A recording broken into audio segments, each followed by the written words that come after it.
The moment Melissa announced my Christmas dishes would be better suited for the dogs, I smiled softly and declared to her stunned guests, "Well, since we're being honest tonight, perhaps I should share what Melissa really thinks about each one of you." 23 heads turned toward me, expressions shifting from curiosity to horror. Melissa's flawless makeup couldn't disguise the panic flooding her eyes as she realized the mask she had so carefully crafted was about to crack. If you're watching this, make sure to subscribe and comment where you're watching from. How did I get here? Just 3 days earlier, I was Clara Whitmore, 72 years old, a widow, and still desperately trying to hold on to the fragile thread that tied me to my son's household. I had spent every waking moment preparing what I thought would be the perfect holiday spread for my daughter-in-law's annual Christmas gathering. 16 hours of non-stop cooking, hand-rolled pasta, a prime rib roast that had cost me nearly $350, desserts requiring ingredients I had to special order from out of state. All because Melissa had so sweetly asked me to bring a little something small. I should have known better. After 4 years of watching Melissa twist every situation to her advantage, I should have seen this ambush coming. But grief makes a person foolish, and loneliness makes them reckless. Since my husband Thomas passed away, I had been so grateful for any crumb of inclusion in my son Daniel's life that I ignored every single red flag Melissa waved in my face. By the time I arrived at their colonial-style home in Hartford, Connecticut, at 7 o'clock sharp, the party was already buzzing. I struggled through the front door, balancing 3 heavy casserole dishes and 2 dessert carriers. Melissa was stationed near the fireplace, dazzling in a crimson satin gown that probably cost more than my entire monthly pension check. She glanced over as I set my contributions on the polished mahogany dining table, her expression flickering from irritation to something more cunning. "Oh, perfect," she announced, loudly enough for the entire room to hear. "Daniel's mother brought food, too. At least we'll have plenty to feed the dogs once the real dinner is finished." The cruelty of it struck like a physical blow. Not my food, not Clara's cooking, but the old woman's dishes, as if I were a stranger who had wandered in off the street, not the woman who had helped fund the very renovation of that grand kitchen. Guests chuckled nervously, clearly uncomfortable, but none dared challenge their hostess. That's when something inside me snapped.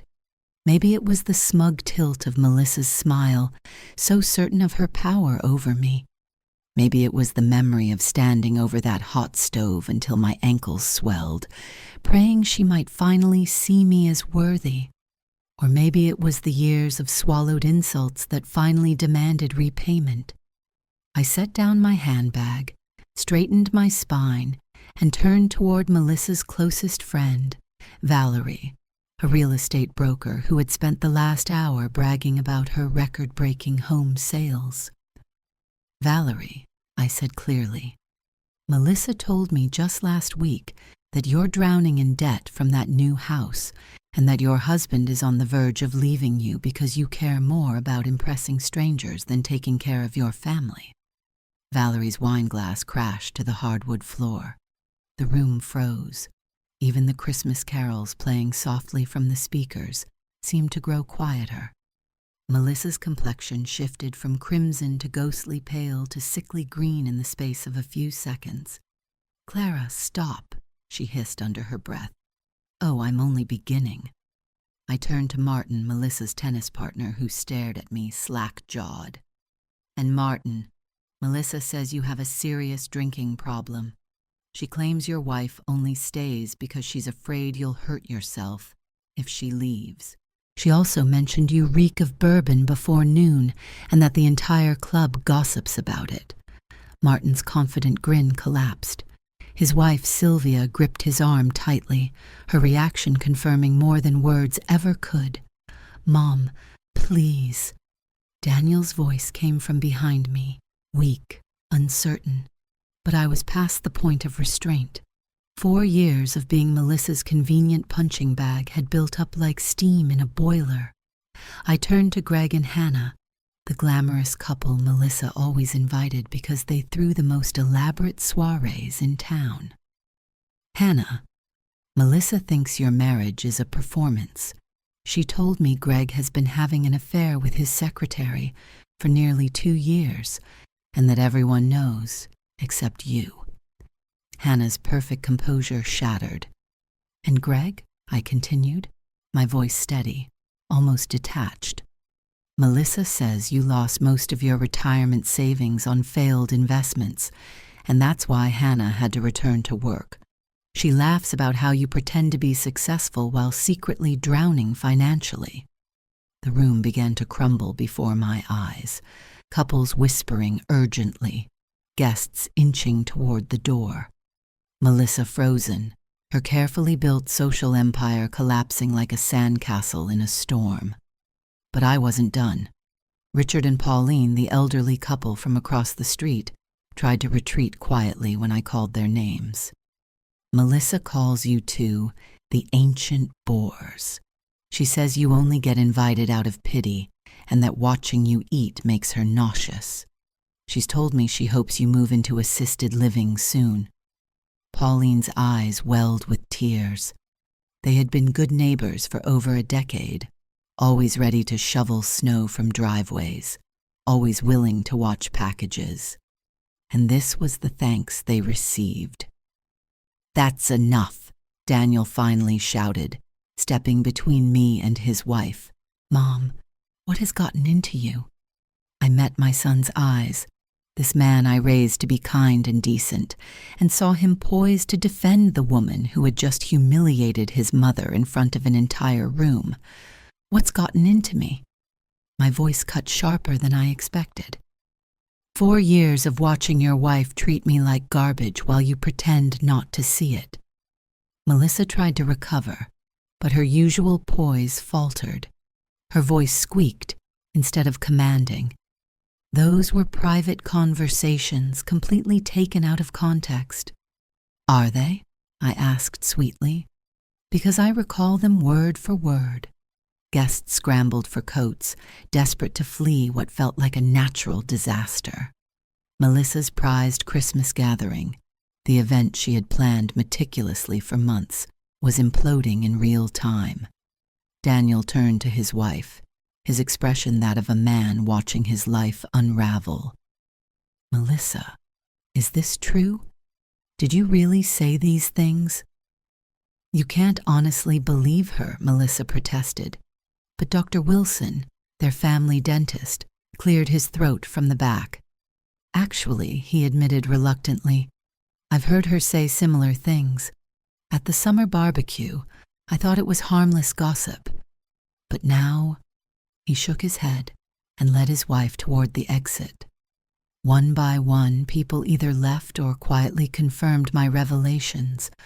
Melissa's shimmering holiday decor, the garlands, the candles, the glittering crystal, suddenly looked gaudy in the emptying space.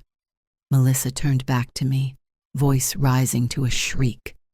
"How could you know all this? How could you remember everything?" I smiled, lighter than I'd felt in years. "Oh, darling, that's the thing about being dismissed as a useless old woman. People forget I'm even in the room. You've been saying these things right in front of me for years, assuming I was too dim to notice." Her face twisted in rage. "And just so you know," I lifted my phone, "I've been recording you for the past 6 months. Every coffee date, every shopping trip, every call. Dozens of hours of your own words, in your own voice." Melissa lunged for my phone, but I was ready. "I wouldn't do that," I warned. "This is just one copy. I have backups." Guests who remained raised their own phones now, eager to capture the meltdown of Hartford's self-proclaimed hostess queen. "Get out," Melissa screamed. "Get out of my house." "Gladly," I replied, scooping up my purse. But next time you want to feed my food to your dogs, make sure you know exactly who you're dealing with." I walked out of that ornate colonial, feeling like I could fly. Behind me, Melissa's shrieks echoed, demanding Daniel choose between his wife and his mother. For the first time in 4 years, I wasn't afraid of his answer. I didn't make it to the car before my phone started vibrating like a trapped bee in a jar. Unknown numbers, half-remembered names from church, the community center, that neighborhood book club Melissa hijacked last spring. By the time I set the dessert carriers carefully on the passenger seat, 3 short videos of Melissa's meltdown had already been stitched together and posted with captions that made me wince and cackle in equal measure. I drove home in a calm I didn't recognize. The streets were strung with lights, front yards bragging about reindeer and blow-up Santas, windows glowing that warm yellow that always made me feel like I was walking past other people's happiness. In my tiny apartment over the florists on Maple Street, I set the casseroles on my own table, poured a cup of tea, and tasted the prime rib I'd babied for hours. It was perfect. I ate standing at the counter like a teenager after school, and for the first time in years, I didn't feel small. The first call I took was from Valerie, the realtor. I braced for fury. Instead, I heard a sound I didn't expect, relief breaking through a dam. "Clara," she said, her voice uneven, Thank you. I don't even know how to." "Valerie, I'm sorry to have said it that way. You don't understand." I needed to hear it out loud. My husband and I have been pretending everything's fine. Tonight forced our hands. We talked, really talked, for hours. We're getting help. I wouldn't have done that if I hadn't seen all those faces, if I hadn't heard Melissa's words from someone else. I leaned my forehead against the cupboard door and closed my eyes. I didn't set out to help anyone. I was tired. "I know. For what it's worth," she whispered. "Half that room was tired too." After Valerie hung up, 2 more calls came in. A quiet text from Sylvia saying she had made an appointment for Martin at a treatment center, and then later, a message from Pauline. She didn't want anything. She only wanted me to know that she and Richard had always liked me, and that they were going to spend New Year's in Maine like they should have done years ago, and that it felt good to hear the truth, even when it stung. I slept like a child that night. No thudding heart, no looping reruns of slights I should have let go. Morning brought a pale sun, and with it, my son standing at my door, hair untidy, eyes smudged with the exhaustion that comes from sleeping on a couch no human spine was designed for. I moved aside and let him in. He sat in the same kitchen chair he used to occupy as a boy, knees bumping the drawer, fingers finding the exact nick in the table where he had once carved a lopsided D with a butter knife. I poured coffee and waited, because I'd learned there are some silences you shouldn't rush.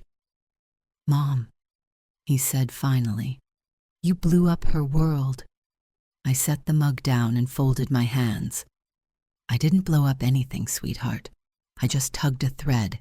The sweater unraveled by itself." He tried to smile and failed. She called you a monster. She said you made a fool of her. The kids keep asking why Grandma made Mommy cry. I'm sure she did cry." I stared at the steam rising from his cup. "Humiliation does that." He flinched. "I'm not defending what she said at the party. I'm not. But why in front of everyone?" "Because I've already done it quietly, Daniel," I said softly. "For years. I asked for civility in our home. I asked for boundaries. I asked for a little room to be your mother. She made it clear, over and over, that I was a problem to be managed. And I kept thinking if I cooked more, babysat more, poured resources into the chasm, I'd finally be enough. When she called my food dog food, I swallowed. Something gave way. He pressed the heels of his hands into his eyes. I let her treat you like that. I reached across the table and touched his knuckles, the same hands that used to grip a baseball bat, the same hands that once brought me dandelions like bouquets. No, you let yourself believe it wasn't that bad. There's a difference, and you can fix the second one. He exhaled, a long, shaky breath. She says I have to cut you off, completely, that she won't feel safe otherwise. I waited. What do you want? For a heartbeat, he was 12 again, searching my face for the answer. Then his shoulders dropped. I want my kids to know you. I want them to learn how to make your Sunday sauce and your fudge at Christmas. I want them to grow up understanding that family isn't a hostage situation. Warmth moved through me like tea after a long walk in the cold. I kept my voice level. That will be hard on your marriage. He looked out the window. She thinks I don't hear the way she talks about people. I heard some of your recordings when she was trying to convince me you doctored them. He gave a laugh without humor. She doesn't only talk about neighbors like that. She talks about me like that, too, when she thinks I'm not listening. I didn't realize how much I've swallowed. You don't have to decide everything today, I said. You only have to decide who you are. He nodded, stood, and hugged me so tightly I heard his breath catch. I'm sorry, Mom. After he left, the apartment went still. I washed 2 cups. I watered the spider plant. I looked at the 3 untouched desserts and wrapped them into boxes to deliver to the women at the senior center who had no one visiting this week. The phone kept buzzing, but I ignored it until a number with a station prefix lit the screen. Mrs. Whitmore, a measured voice asked. This is Lauren Kim with Channel 7. We've received several clips from a holiday party last night involving you and some comments made by your daughter-in-law. We're doing a piece on family power dynamics and elder dignity. Would you be willing to talk on record? 6 months ago, the idea would have curled me into a ball of embarrassment, but I thought of all the times Melissa counted on my silence as a weapon she could use. Yes, I said, but I want it done right, fairly. It will be, Lauren said. We'll also speak to a few attendees. They did. The segment aired the Thursday before New Year's, sandwiched between a story about potholes and a golden retriever rescued from the river. It was gentle and unsparing. They showed some of Melissa's own words from my recordings, bleeping the sharper ones. They interviewed Dr. Wilson, who admitted he'd brushed off her cruelty as just talk. They blurred faces when necessary, but the shape of the truth remained visible. Some people treat the elderly as props or problems, and most of us let them because it's easier than making a scene. My phone was a fire hose that weekend. Messages poured in from cousins I hadn't heard from in years, from strangers who said they'd endured Thanksgiving dinners where a daughter-in-law or son-in-law pinched and prodded them into invisibility, from widows who whispered that the worst part of losing a spouse was becoming a ghost at your own family table. And then a different call came, an office number with a name that tugged my memory like a loose thread. Mrs. Whitmore, this is Robert Hayes, the man said. I was Thomas's attorney. We spoke briefly after the funeral about probate. I pressed the phone closer. Mr. Hayes. I've been trying to reach you for a few weeks, he continued gently. Thomas left certain documents with me with instructions for delayed delivery. Those instructions included a condition that I think you've fulfilled. Condition? There was a paper shuffle, the old-fashioned sound of a legal pad turning. He wanted these materials delivered when you demonstrated that you would not tolerate mistreatment, specifically from a family member, any longer. Given the newscast and the circumstances leading to it, I sat down. What materials? Supplemental estate documents separate from the will we probated 3 years ago. Thomas had been quietly moving certain assets to a trust designed to protect you from undue influence. There are also recordings and notes. I stared at the cheap clock above my stove as if time might explain itself. Recordings? Your husband was meticulous, Mrs. Whitmore. He documented interactions, saved messages, and— He stopped himself. I think it's best if you come in. Hayes's office was still the same paneled box I remembered, a shrine to law books and quiet money. He cleared a space on his desk and laid out folders with a care that felt ceremonial. Thomas came to see me 6 months before he died, he said. He was worried about how Melissa treated you. He feared it would worsen after his passing. He started consolidating assets you didn't know about into a discretionary trust for your benefit with strict conditions. I put on my reading glasses, hands not quite steady, and began to leaf through the stack. Trust documents, property records I didn't recognize, a brokerage account I had never seen statements for. I don't understand, I said. We, Thomas and I, went through everything, didn't we? He didn't want to argue with you about planning, Hayes said with sympathy. He told me you avoided talking about money in those last months because it made the impending loss feel too real. That much was true. I'd refused to discuss anything beyond funeral flowers and the old photo album he wanted displayed. He had let me have that denial, and then he'd planned without me, the way he always did with plumbing and taxes and other things I told myself I was too tired to learn. How much? I asked finally, ashamed as soon as I said it. It isn't a fortune compared to some trusts in this town, Hayes replied, but it is more than comfortable. Counting the properties, investments, and cash equivalents, the corpus is a touch under $2 million. The trust is under your exclusive control as long as, and I must read this precisely, our son maintains a good faith relationship with his mother that is not conditioned on the daughter-in-law's approval or manipulation. If Daniel allows Melissa to cut you off entirely, the trust collapses and the funds go to 4 charities listed here. I thought of Daniel at my table that morning, his choice laid bare between peace at any price and a different, more honest kind of life. I pictured Thomas, who used to tap the steering wheel when he was thinking, who always brought me a coffee when I was reading, who apparently had known the shape of this fight long before I admitted it existed.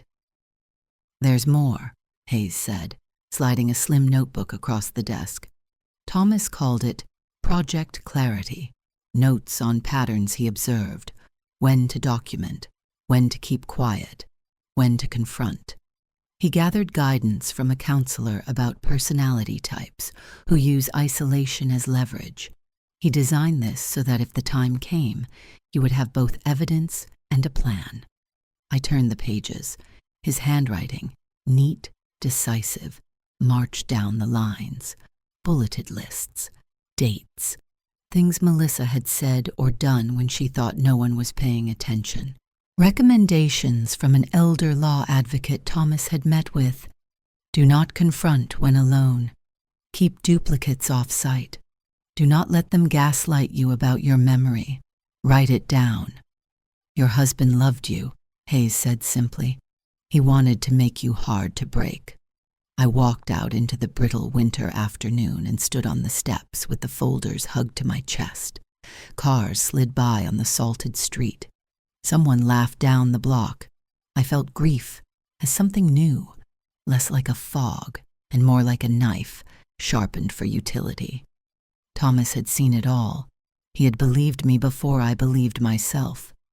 The next 2 days unspooled with a strange kind of buoyancy. I organized the documents, scanned them, placed digital copies with a friend at the community center who would never open them, but would, if anything happened to me, know exactly whom to call.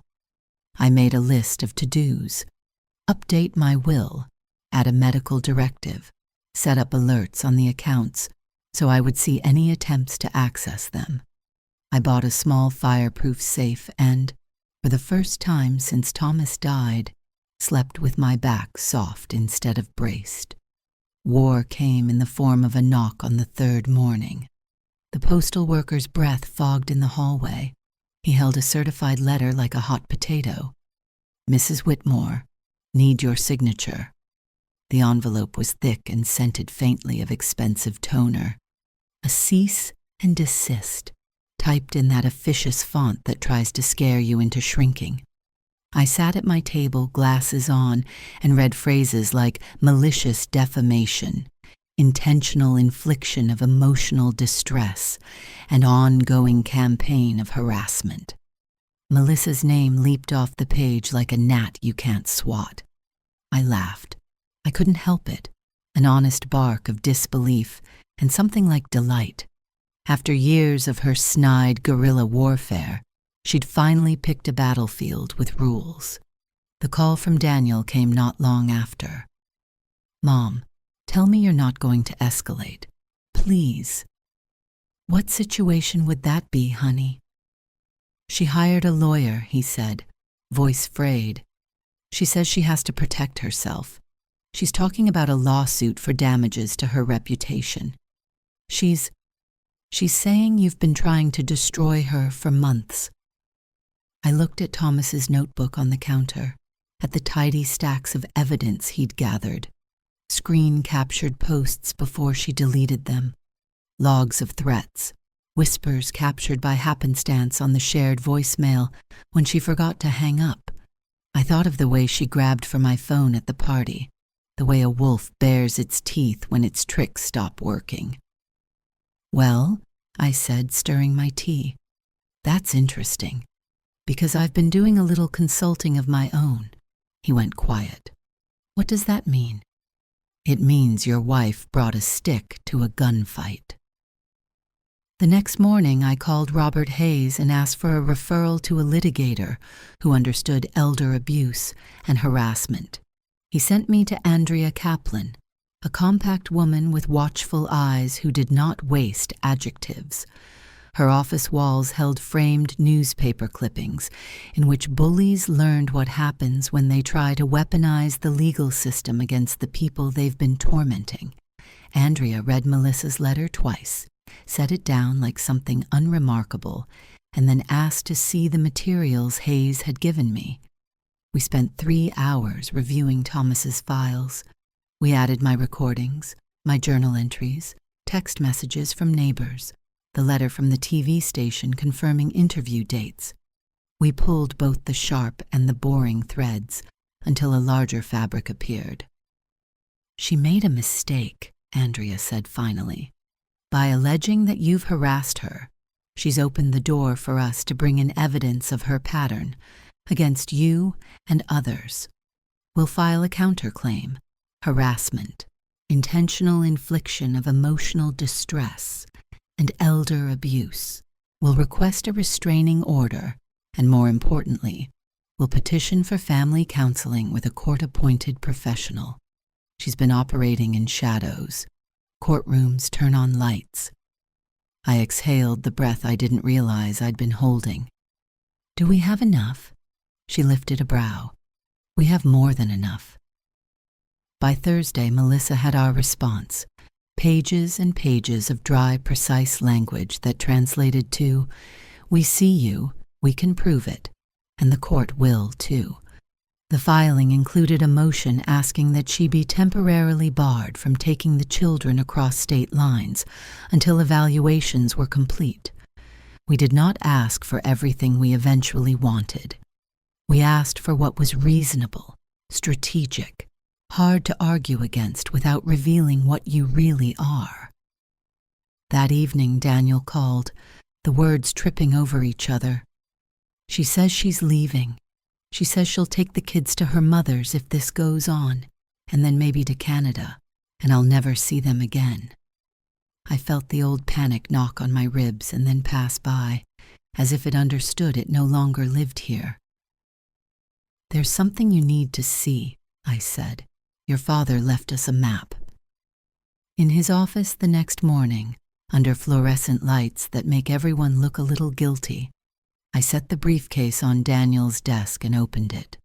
I watched the boy in him and the man in him fight for expression as I walked him through Thomas's careful architecture. The trust, the conditions, the documents, the recordings, the counsel Thomas had sought about people like Melissa. I showed him the line that said the trust collapses if he permits complete estrangement. I did not have to explain what that meant. He is his father's son. "This is Dad knew?" he whispered. "He knew the type," I said. "He didn't know all the particulars, but he knew how this goes." Daniel skimmed, then read, then went back to skim again. When he finally lifted his head, his voice was different. "How do we stop her from running?" "Andrea filed the emergency motion yesterday," I said. "A judge will review it this afternoon, but we're not just playing defense. There's more." He looked wary and hopeful all at once. "More?" "There are emails between Melissa and her sister," I said, sliding a printed stack across the desk, "about how to manage me after Thomas died, about coaxing money without making Daniel suspicious, about nudging me toward a medical evaluation, and if possible, guardianship. She wanted legal control of my decisions, Daniel. Eventually, she wanted me somewhere quiet and compliant." The color drained from his face. "Jesus." "I'm sorry," I said. "I'm sorry you married someone capable of this. I'm sorrier you didn't see it sooner. But we're here now. We'll do the next right thing, one after the other." The next right thing was patience. The judge signed the temporary order preventing Melissa from leaving the state with the children pending the first hearing. Andrea sent the order over with the speed of a woman who enjoys a clean win. Melissa responded the way cornered people do. She convened a family summit without inviting me and demanded Daniel's siblings pledge loyalty. It didn't go the way she imagined. They asked for evidence. She produced none. Daniel showed them a fraction of Thomas's file.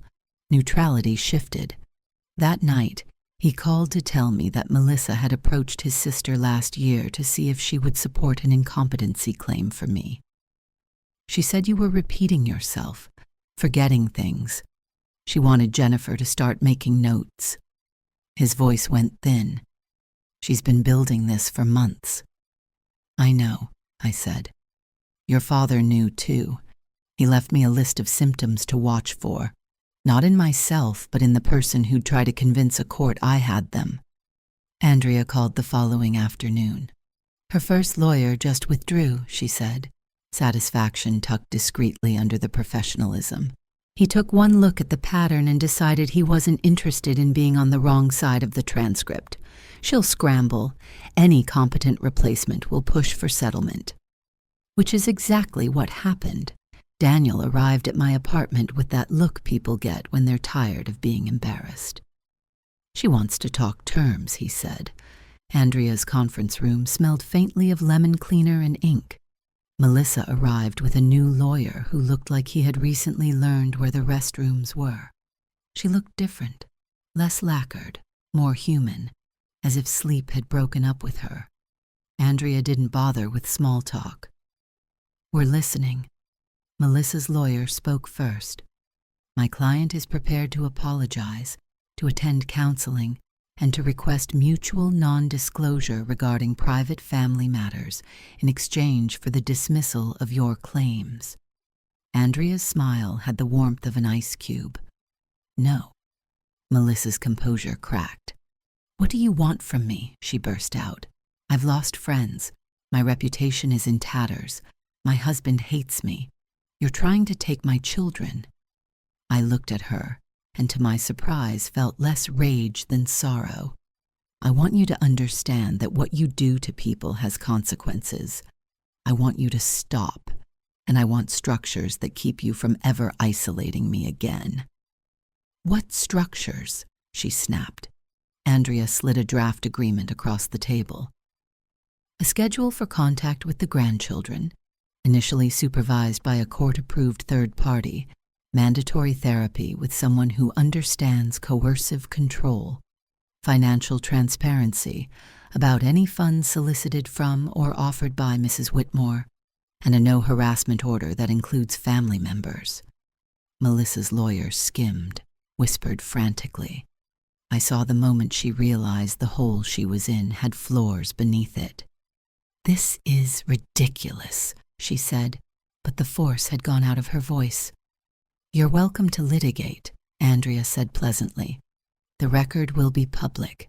Given certain out-of-state incidents in your past, that might not be your preference." Melissa's head snapped up. "What incidents?" she demanded, as if we'd conjured a ghost. Andrea let silence stretch. It's a tactic, and a good one. Eventually, Melissa stood so fast her chair clattered into the wall. "You think you're so clever," she hissed at me. "You have no idea who you're up against. Thomas wasn't the saint you make him. He had secrets, ugly ones. Why do you think he documented everything? He wasn't protecting you. He was protecting himself." Daniel's voice was low. "What are you talking about?" Her eyes glittered. "Your father laundered money. All that cash Clara's suddenly rolling in. It's dirty. Been dirty for years. From drugs and gambling. That precious accounting firm of his. A front." She smiled the wrong kind of smile. "So go ahead, make it public. Let's see how far you want to take it." For a beat, even Andrea looked startled. Not because the accusation might be true, but because it was so brazen. I felt something loosen in me, and to my horror, and then relief, a laugh escaped. Quiet at first, then fuller, the kind that shakes loose the last of your fear. "Oh, Melissa," I said when I could finally speak, "you still don't know the board you're playing on." I opened my purse and took out a manila envelope Andrea had insisted I bring. "Sweetheart," I said to Daniel, sliding it to him, "there's something I learned yesterday that I need you to see." He pulled out the contents, letters on federal letterhead, commendations, summaries. His mouth opened soundlessly. "Your father did not launder money," I said evenly. "He worked with federal investigators to catch people who did. He stumbled into a laundering scheme in 1998, reported it, and then spent the next 25 years quietly consulting as they dismantled networks. The funds in the trust are payments and rewards for assistance in recovering criminal assets. Clean money. Patriot money," Andrea added almost conversationally. "And by asserting knowledge of specific criminal enterprises and methods, Ms. Melissa has just indicated awareness she should not have. We've been recording this meeting, of course. Standard practice. I'll be sharing the relevant portions with the appropriate contacts." Melissa's lawyer went white. "This meeting is over," he blurted, hustling her to the door, but not before she threw one last look over her shoulder that contained less fire than fatigue. When the door clicked shut, Daniel was still staring at the documents like they were a map to his father he hadn't been allowed to know. "Dad was a helper," I said, because Thomas would have hated the word hero. "He believed in keeping receipts." Daniel nodded, a hand pressed hard against his eyes. "I didn't know. I didn't know any of this." "How could you?" I said. "Your father didn't do it for applause." "We didn't win that day. That's not how these things work. Real victories arrive like mail over weeks. A stamped order here, a scheduled evaluation there, a lawyer's withdrawal, a hearing date, a text from a neighbor who finally stops being afraid. But momentum shifted. The emergency order became temporary, then something sturdier. Reporters called again, this time not about the party, but about the broader pattern of financial grooming and isolation. The law firm that had sent the cease and desist stopped returning calls after Andrea filed a counterclaim that cited statutes with teeth. Daniel moved into the guest room and then, quietly, without press releases, found a small rental near the kids' school. He did school pickup without narrating his choices as betrayals. He took the children to my apartment for Sunday sauce, and we cooked too much, and for the first time they asked to take leftovers home to Dad. Word reached us through channels I won't pretend to understand that Melissa had more to worry about than a family law judge. When you declare, on tape, that you know things only certain people know, those people become interested in your hobbies. On a gray Tuesday that smelled like snow, I stood at my sink peeling oranges for the children's lunches and thought of the last 3 years. I pictured myself at Melissa's table, trying to earn a chair with casseroles and cheerfulness. I pictured Thomas with his notebook, careful and stubborn in the way he loved me. I pictured the expression on my face in the TV segment when I said, "We don't disappear just because we're old." It was not rage. It was not even triumph. It was certitude. At night, when the furnace ticked itself to sleep and the street outside sighed into quiet, I would take out Thomas's notebook and read 1 or 2 pages. He had left me whole paragraphs in his own cadence. A line I kept returning to had a little star next to it. When they insist your kindness is weakness, it's time to teach them what kindness actually is. Kindness is boundaries. Kindness is telling the truth in a room full of cowards. Kindness is a mother telling her grown son, pick differently, and then holding steady while he learns how. A week after the meeting, a process server took 3 tries to catch Melissa at home. Andrea texted me a copy of the time-stamped affidavit with a smiley face I pretended not to like as much as I did. Court-mandated counseling went on the calendar. A guardian ad litem was appointed for the kids, a woman with sensible shoes and the patience of a stone. The first status conference was set for mid-February, and between now and then we were to provide documents, timelines, names of therapists, proof of compliance. I did my part the way I do everything now, quietly, completely. I made lists. I made copies. I made soup. The children came on Wednesdays after school for homework and grilled cheese. We set an extra plate at the table even when Daniel had to work late, because rituals matter, because plates say who is expected and who belongs. In January, Channel 7 followed up with a longer piece that wasn't about me at all. It was about the 1,000 other me's, about the women who lose a husband and then lose standing, about the men who age into irrelevance in their own living rooms, about the way certain personalities recruit entire rooms into complicity with a joke, an eye roll, a shrug. Strangers sent letters with shaky handwriting.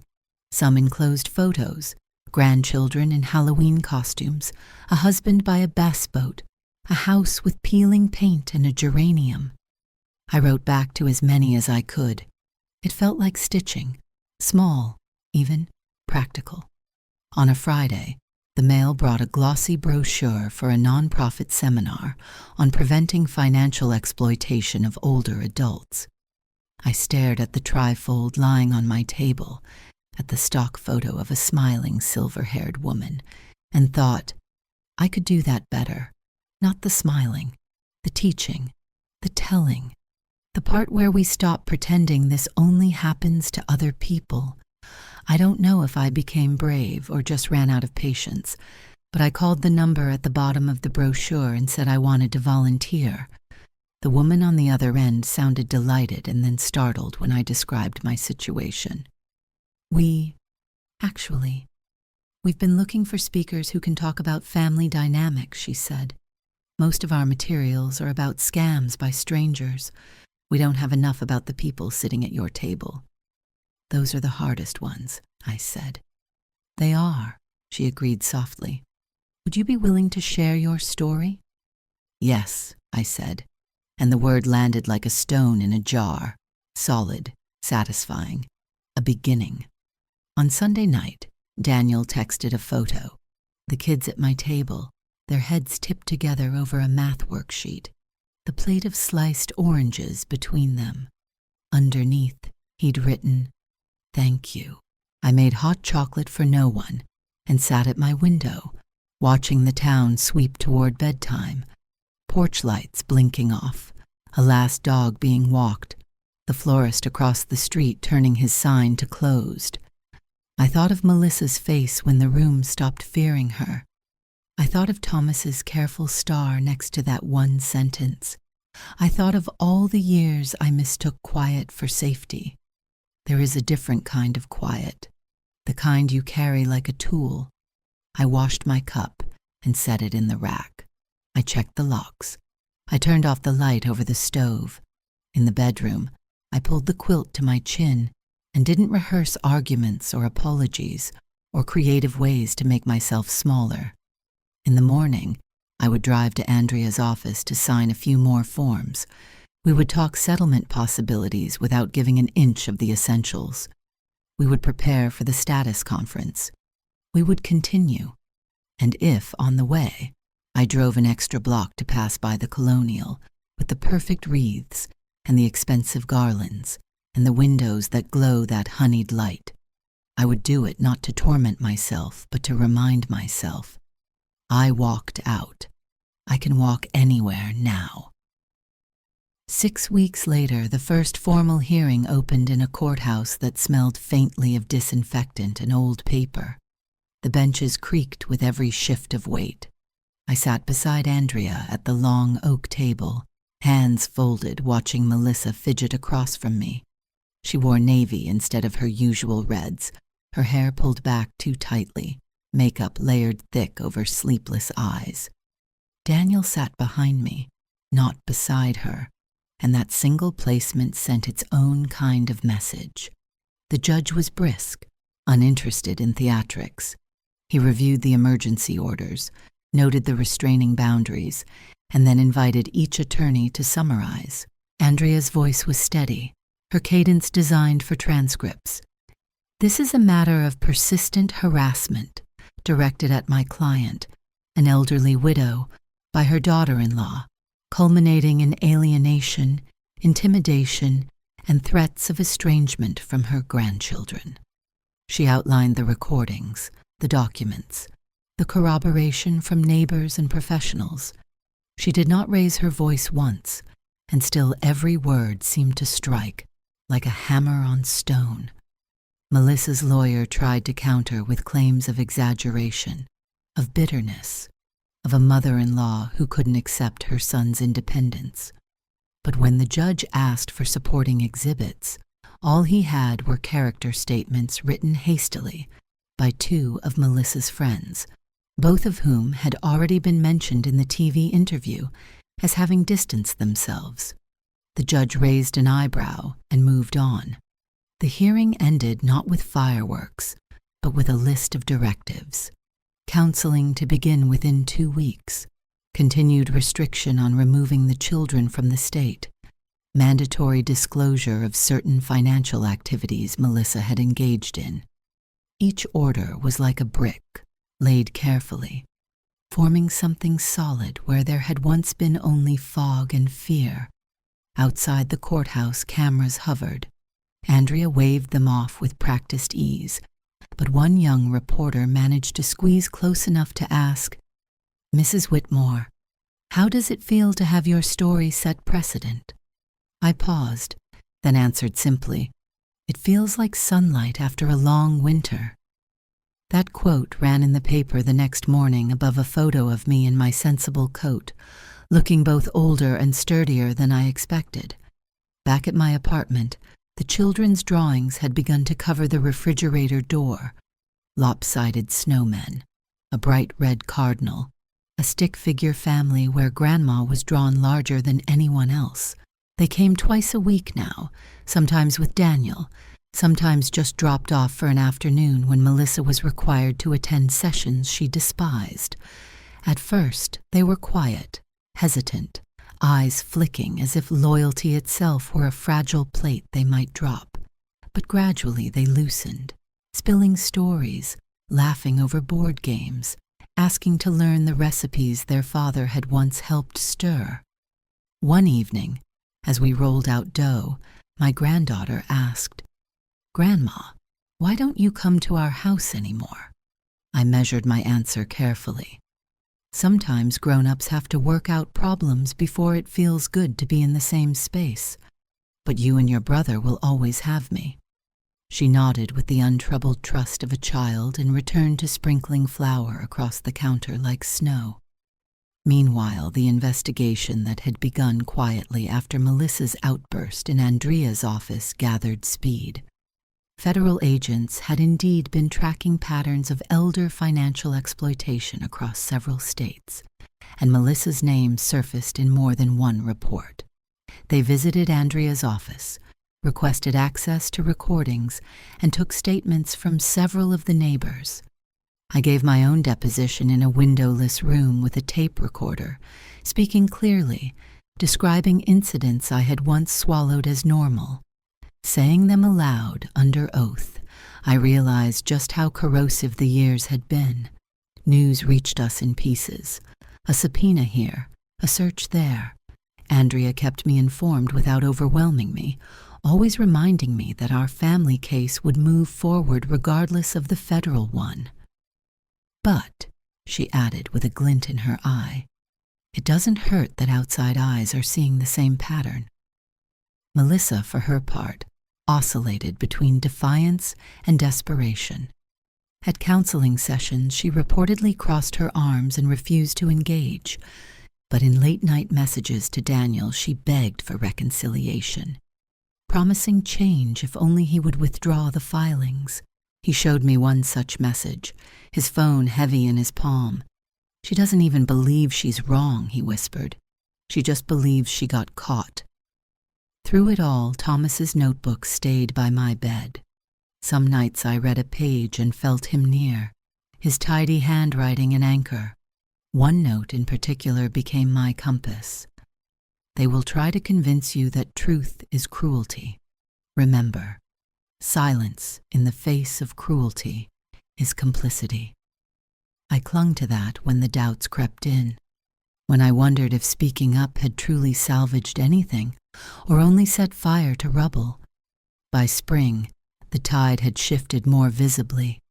The children's guardian ad litem filed her report recommending that primary custody remain with Daniel, noting concerns about Melissa's hostility and manipulative behavior.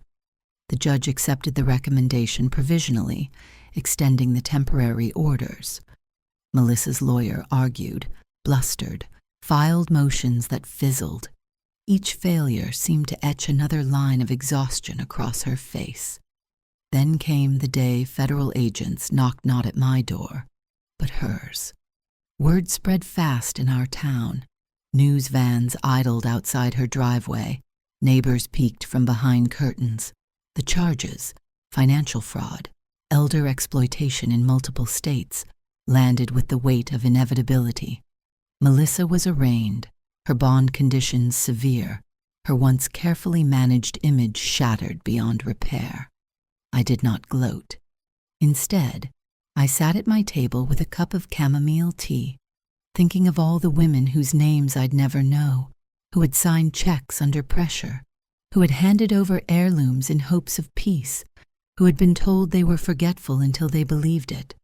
Melissa had preyed on more than me. Justice, when it came, would not undo their pain, but it might keep her from creating more. Daniel came that evening with the children. He looked worn, but lighter, a man no longer carrying the weight of denial. "She's going away, Mom," he said quietly. "Probably for years." He set a hand on my shoulder. "You saved us." I shook my head. "Your father saved us. I just followed the map he left." But Daniel insisted. "You had to choose to use it. That's courage." We ate together then, pasta with sauce simmered slow all afternoon, garlic bread crisp at the edges. The children chattered about school, about spring projects, about the kitten they hoped to adopt. Laughter rose and filled the apartment until the walls themselves seemed to breathe easier. Later that night, after they left, I sat by the window with Thomas's notebook. I added my own page, dated in careful script. Today the storm broke. Truth is sometimes messy, sometimes humiliating, sometimes dangerous. But silence would have been worse. The children laughed tonight. That is the measure that matters. The foundation I had begun to sketch in my mind, the one to help other elders recognize manipulation and seek help, suddenly seemed less like an idea and more like an obligation. I pulled a fresh notebook from the drawer and began outlining workshops at the community center, pamphlets with warning signs, partnerships with legal aid. If Melissa had underestimated me, perhaps others would underestimate themselves. I wanted them to know, you are not powerless. You are not invisible. You are not alone. 6 months after that infamous Christmas party, Melissa was convicted on multiple counts of elder abuse and financial fraud. Her sentencing made the evening news. The anchor's voice, solemn as grainy footage of her in handcuffs, flickered across screens. I did not watch live. Instead, I spent the evening at the senior center, telling my story to a room full of widows and widowers who nodded with understanding. Their applause was quiet, but it filled more space than any courtroom. Daniel gained full custody of the children. Our family, though scarred, began to mend along new, honest lines. The children asked about their grandfather, and I told them the truth. Not just the truth about his undercover work with federal agents, but the truth about the kind of man he was. Steady, thoughtful, unwilling to let cruelty pass unmarked. They beamed when I showed them his commendations, their pride untainted by shame. As for me, I used Thomas's trust to seed the foundation I had envisioned. We trained volunteers, published guides, partnered with lawyers who knew the terrain. I spoke at conferences, my voice steady, my story less about revenge and more about boundaries, dignity, survival. Never underestimate an elder who has had enough. Sometimes I still walk past the colonial house with the perfect wreaths and the trimmed hedges. It looks the same as it always did, but I no longer feel the ache of exclusion. Instead, I remember the night I walked out with my head high. I remember that silence can protect, but sometimes breaking it can save. And I remember what Thomas wrote with his neat hand. Kindness is not weakness. Truth is not cruelty. And love is not servitude. He was right. The truth set me free. Thank you for spending your time with this story and for hearing it all the way through. If it resonated with you, please subscribe to the channel and tap the like button. It truly helps. I'd love to know where you're watching from. Drop a comment with your city and state. Your voice matters here. See you in the next story.